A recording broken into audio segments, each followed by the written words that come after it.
Denim Couch Podcast. Ooh, whoa, ooh, whoa.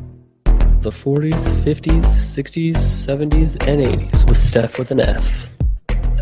Hi guys, welcome to the Denim Couch Podcast, where we chill on this denim couch and talk about the 40s, 50s, 60s, 70s, and 80s. I'm Stephanie Tanner. Welcome.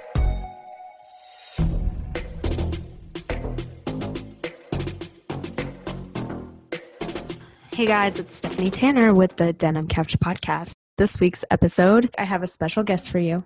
Every week I have a special guest for you, but today, Daria is going to be our special guest.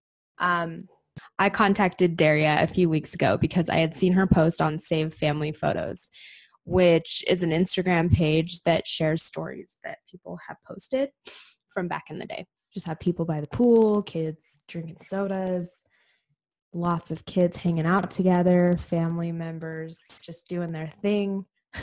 You only had one take for these photos most of the time, or a couple takes. So they're not picture perfect, which is what I enjoy most about them. People are smiling, but they're not trying to get the perfect picture. They're just having a good time. There's this old couple. There's a kid and a woman looking out the window. There's a bunch of kids just chilling, getting their photo taken. There's people on boats, and right now I'm looking at a couple that is enjoying their day in a kid's swimming pool. But it's like a middle-aged couple just reading in the newspaper with like balls and toys next to them in the pool. Must have been a hot day. So Save Family Photos is this Instagram page that shares photos of people from back in the day. And it's pretty cool. I've been obsessing over just old photos in general since I'm doing this Denim Couch project, and I enjoy it. I just love stories, and this is a cool way to imagine people's stories and what they were up to back then through photos. If you want to see the most beautiful retro photos, go to Save Family Photos on Instagram. Just search it. You'll find it. It's pretty cool. People share their stories and posts and photos from family members and friends, and some of the stories are really touching. And that's why I contacted Daria. She had one of the best stories and one of the most heartfelt stories I've ever read, and I had to tell her how much I loved it, and then asked her if she'd share a few stories for this podcast. Daria has such a kind heart, you can just tell. So I was incredibly excited to talk with her. And to tell you a little bit more about Daria, her Instagram is Miss D Hutch, and she is an excellent photographer. She's very creative and has great, very unique posts. She lives in San Francisco. She has a beautiful family. She had this beautiful post a couple of weeks ago since it was her anniversary. And she took a photo of her bouquet of roses in the toilet. And it's very beautiful. Treating the toilet as a vase. So I like this lady. She's got a good sense of humor. The specific post with the flowers, roses in the toilet, ends with, "Romantic love is rose petals perfectly arranged in heart shape on the bed. True love is roses in your toilet." So don't you just already love Daria now? Because I do. The first photo we'll be talking about, I will post on my Instagram page, the Denim Couch Podcast Instagram page. And this first story is about these 6 guys in their Navy uniforms and his story back in the 1950s. The next story she tells is about her parents back in the 1960s, which is awesome because we'll be getting into the 1960s here in just a few weeks. All right, let's dive in.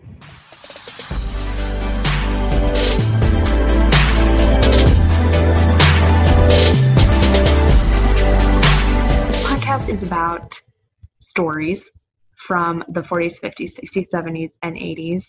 But not only that, it's about happiness and joy and people's experiences with happiness and joy their opinions, their thoughts on happiness and joy in the 40s, 50s, 60s, 70s, and 80s.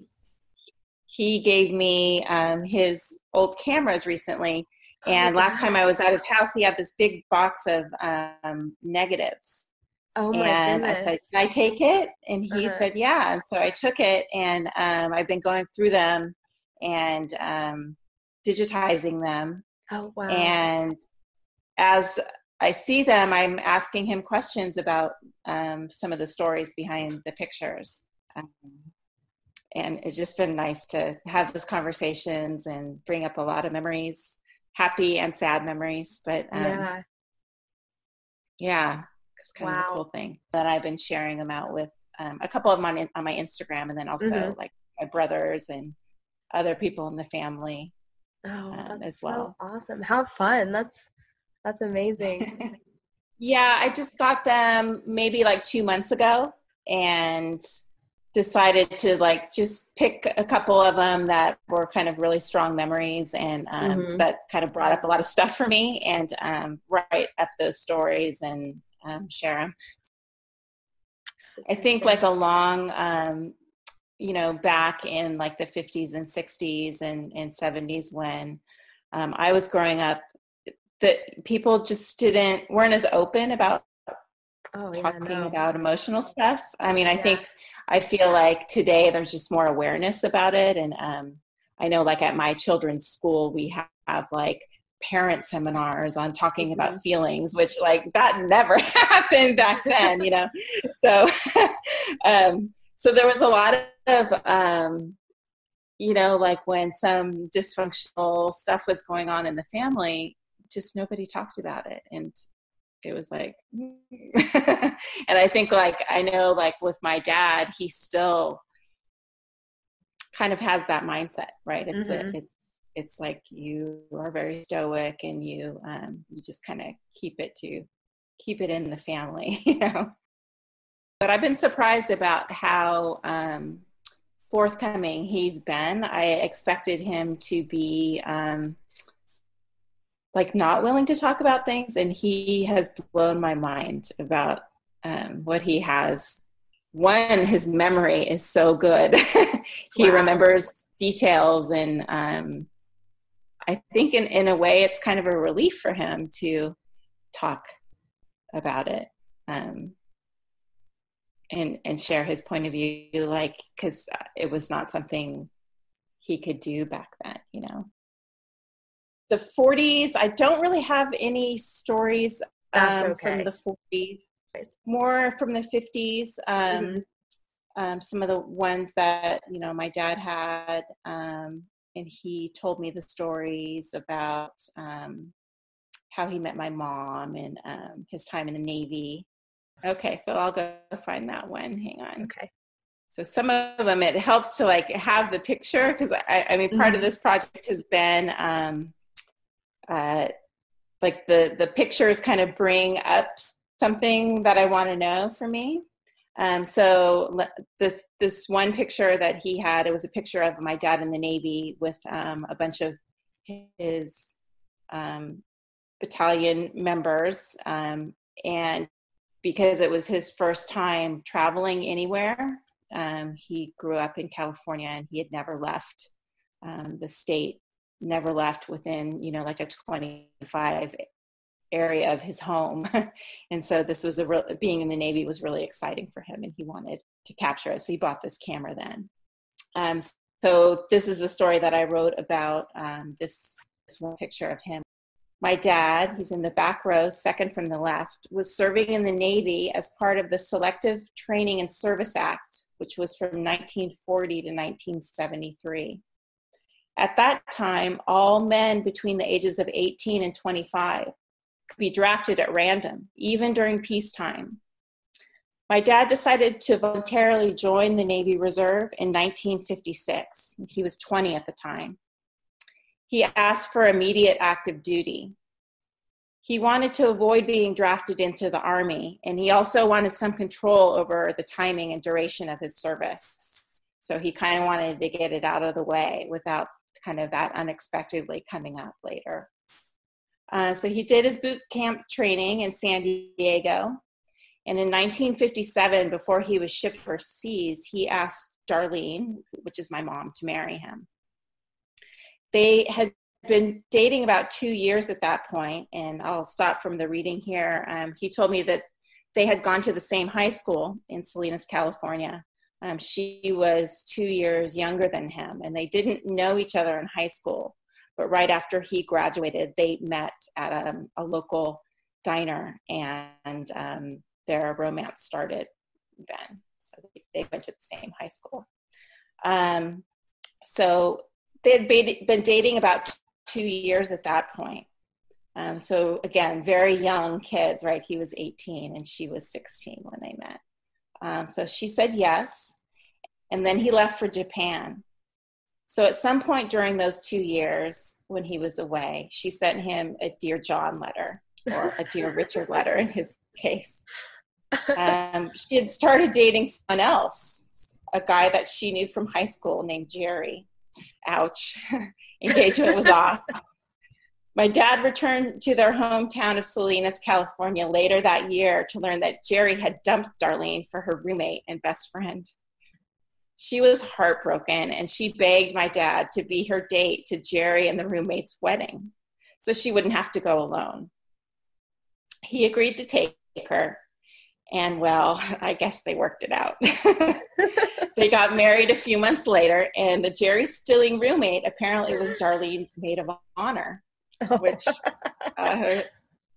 was funny. So Darlene was 20 and Richard was 22 when they wed. So that was the story I had from the late 50s. My dad also added to that story that the couple, Jerry and his wife, ended up moving in next door to them and were their neighbors for a while in their first apartment. How funny. Kind of a weird, complicated, romantic story. Oh, yeah. But if I think back to like how I was at, 16, 17, and in my young 20s, that level of maturity seems just about right, Oh, yeah. Luckily, I didn't get married back then. That's so cute. Yeah, I'm pulling up the photo right now. I love that. And that's a great photo of them in the Navy. Yeah, that old camera, so that photo was taken with that roller cord. So he has the case around his thing, and he had this tripod for it that he would bring with him, and he would set it up and then, put the timer on. And oh, really? Yeah. And so he has a lot of cool self-portraits of himself too, where he would set up the timer and take photos. But the quality of that camera is amazing, and there's something really rich about the film, and the colors, and even like the black and white. Just a lot of depth to those photographs that you don't kind of get the same quality in digital photographs today. No. But shooting with film, you have to be so economical. You have 12 to 24 shots, and so you really have to think about how you use those. The wonderful thing about digital is you can shoot till you get it right, and you can see immediately what it looks like. Where with film, you have to go away and hope you got it. And sometimes when you developed, you found out that you didn't, or you'd shoot a full of 24 and there'd be one decent one, So so digital's kind of opened up a whole new level of experimentation and play that film didn't allow. I have both film cameras, which are kind of like the artsy part, and then the digitals, which is more like the workhorse. Yeah, it's kind of interesting to think, how, like about that time, there was we weren't at war with anybody, but that act was kind of like, we just had World War II 10 years before that, and there was the Korean War, and it was kind of in between before the Vietnam War. And, so for this period of time, they wanted to keep the military like trained up and ready to go, right? We just had come away from, like this mindset of war. And so, young men during that time had to plan, like at random, your life could be interrupted, these things, but I kind of had to get this out of the way, because I didn't want to be called up, and I was in the middle of pursuing my life. So it was kind of like this idea that you had to be on hold for these years to serve your country. So different than now. For me, it's just like, God, I can't even imagine, Oh yeah, no. But so that ended in the 70s, and they stopped like requiring that mandatory draft even in peacetime. The other one, the on Safe Family Photos that got a lot of attention was from the 60s, and that was after my parents were married. I don't know if you want me to read that one. Sure, that was a little emotional for me. I'll try not to cry when I read it. So a little background to that one. So my parents have been married several years, and I have 3 older brothers. They're each of my siblings and I are 3 years apart. And right around the time my mom was pregnant with me, she had her first onset of schizophrenia. And schizophrenia is, it's a brain disorder where you lose touch with reality. You have hallucinations, psychotic episodes, and usually the onset is for women is in your late teens and early 20s. Mm-hmm. So she was in her late 20s, almost 30, which was late and unexpected. And so for them, things kind of went downhill from there. Whew. Okay. So let me find that one, and I'll see if I can read it without losing my shit.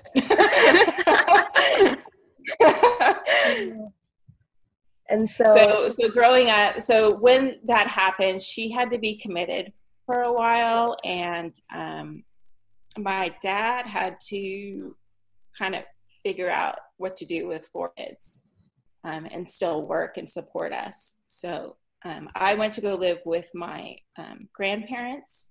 My youngest brother went to go live with my mom's parents, and he took my 2 oldest brothers to live with him because they could go to school and come home on their own. They were like 9 and 11 or something like that at the time, which is very young now that I think about it. But they, so that's kind of like what happened during that kind of crisis time. So growing up for me, my mom was always ill, and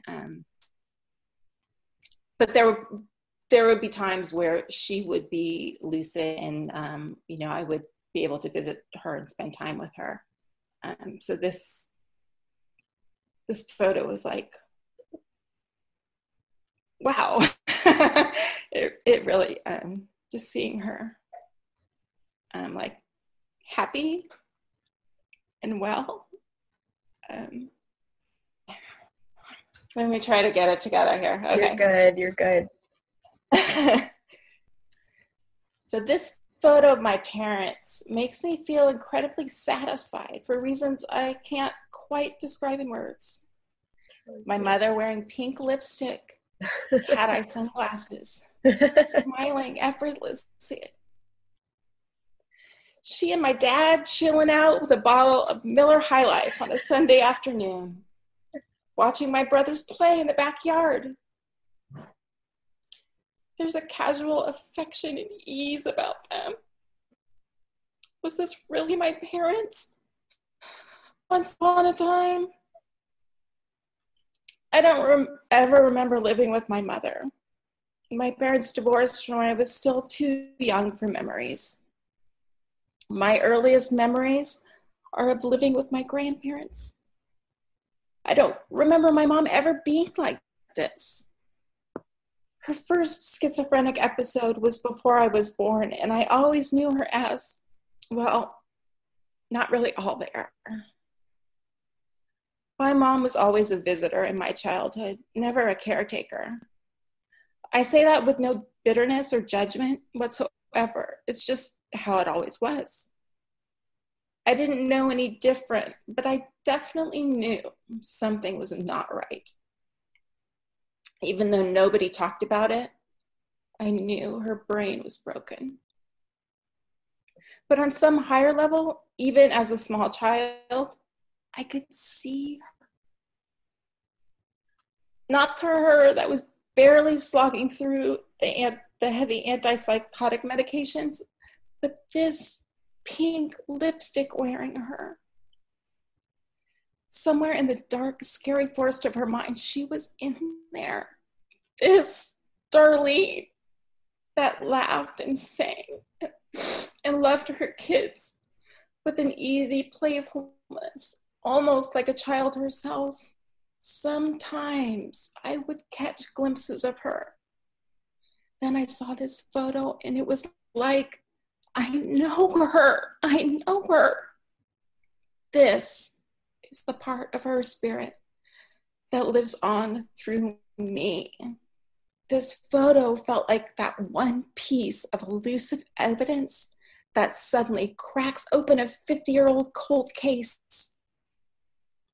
I have that same shade of pink lipstick. Oh, I did it. You are amazing. That was hard. You are amazing. That is just probably the most beautiful story in the weirdest way that I've ever listened to. Thank you. These old photos of there's a lot of my mom just looking happy and normal and kind of like all the joy I feel in my life. I feel this connection to her by seeing those photos. And it was very powerful for me to see them. I'm so glad your dad had them. How cool is that? And I've never seen them before. This is I think when all of this happened and she became ill, of course, as a child, you think of it from your perspective and how hard and confusing that was for you as a child. But now as an adult, to think about how that was for my dad, and how he had to hold it together, which in a way that I can't even imagine how hard that must have been.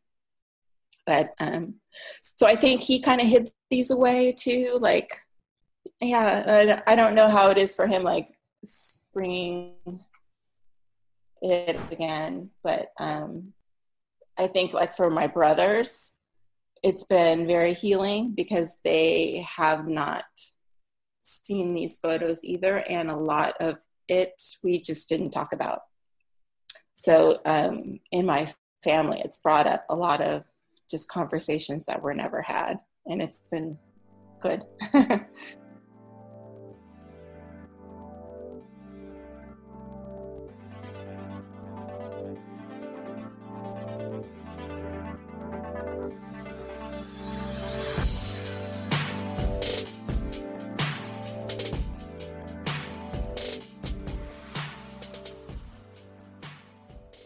Hey guys, I hope you really enjoyed that story just like I did. It was hard not to tear up in front of my guest. I think I did a little bit, but that's okay because we had a good time together. So one thing, if you haven't already taken a look at the photos and if you haven't visited her Instagram page yet, I wanted to read some of the comments because I think it's really cool what old photos and what great stories can do for people. So this lady, These were shared as a comment on Daria's page. She said, "Thank you for sharing this photo and your words. I found it through Save Family Photos. It was one of those things that was meant to be. You see, I teach 6th grade reading, and we're reading a novel where one of the people the narrator speaks of is a lady who struggles with a mental illness. It doesn't specify what, because the narrator is a young girl who wouldn't know the right words. She only describes the behavior. To add some reality to our lesson, I shared the lovely photo of your parents, and then I read your words. My students were touched. It helped them understand. For a few students, it made them feel understood because they have a similar parent situation. They told me later privately. On behalf of my students and myself, thank you for sharing." Another person commented, "Wow, a sad story, but I know what you mean about it being strangely comforting. Love the part about you both having the pink lipstick." That was one of my favorite parts as well. Another person said, "So touching. I admire your ability and willingness to share that moving story made more powerful by that single image." Another person said, "Thank you for sharing your story. Photographs are powerful. How they can take you back to that moment in an instant. Mental illness is so difficult for family. I can only imagine how hard that would be as a child." I just love all these people's comments because it shows that like so many people are connecting through these stories. And like Daria talks about how back in the day, things weren't talked about as much. They were hidden under the rug and dealt with in a different way. And human connection is so powerful. I feel like it makes us feel comforted, and I think that's one of the most important things that we need is human connection and relating to one another. And that's what gets us through difficult times is through the relating and the supporting. And that's really all I have to say because I'm getting a little emotional. But Daria, thank you so much for sharing this with me. Seriously, I think Daria is one of the coolest, most well-spoken people I have ever met. Her writing is eloquent and beautiful and touching, and I just want to hear more from her. Thank you for listening. It's Steph with an F. See you next time. Wait. You can't miss the embarrassing story of the week. No. Okay. It's that time. It's Steph with an F's embarrassing story of the week. Okay, so this week's embarrassing story. Oh man. This week's been relatively boring. I can only think of one thing that might have been kind of embarrassing. And I like to share embarrassing stories because I think they're funny and relatable. And if you can't make fun of yourself in life, then what are you doing? So Glenn and I were at a thrift shop, the thrift shop that I got the denim couch at, because I like thrift shopping. Do I even need to explain myself? No. So we were at this thrift shop and Glenn was getting really sick of me. Glenn was so over it. He was sitting in one of these old green chairs that was really, really old. And he was reading some book that was near the bookshelves next to him. Anyways, he had since fallen asleep because I was taking forever and trying to find cool stuff. And I, decided to put him out of his misery. And so I said, hey, Glenn, I'm ready to go. And he jumped up and broke this really old glass candlestick holder thing that was kind of pretty, but just shattered all over the floor. So that was funny. The lady was super nice and it wasn't a big deal, but super funny. We got out of there and I'm sorry, bud.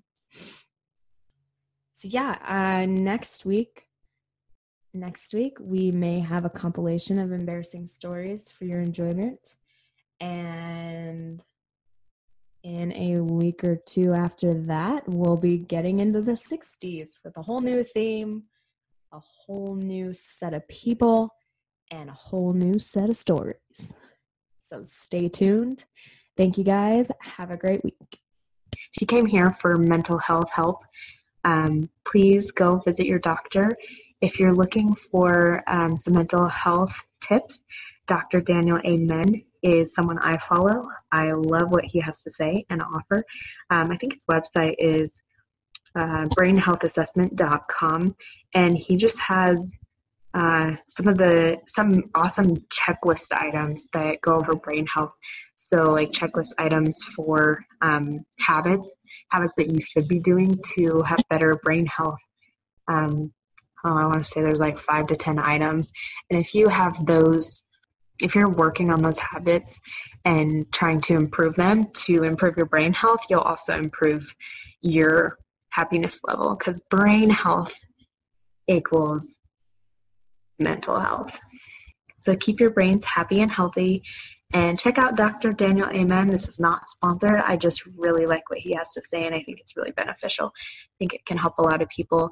It's actually very matter of fact, kind of obvious, but yeah, we neglect so many of these habits daily, and I do feel like, if you're feeling unhappy, that may be one of the reasons you're unhappy, because you're neglecting your brain health, which is also your mental health. And yeah, trying to improve these habits could really help. So check him out. If you have any stories from the 40s, 50s, 60s, 70s, and 80s,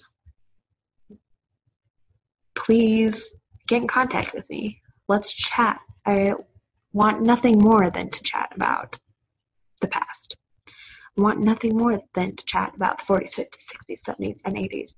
If you have any specific questions that I'm not asking that you would like to know about these eras while interviewing these people, please let me know. I would love some advice, and I would love your input. So, what would you guys like to know?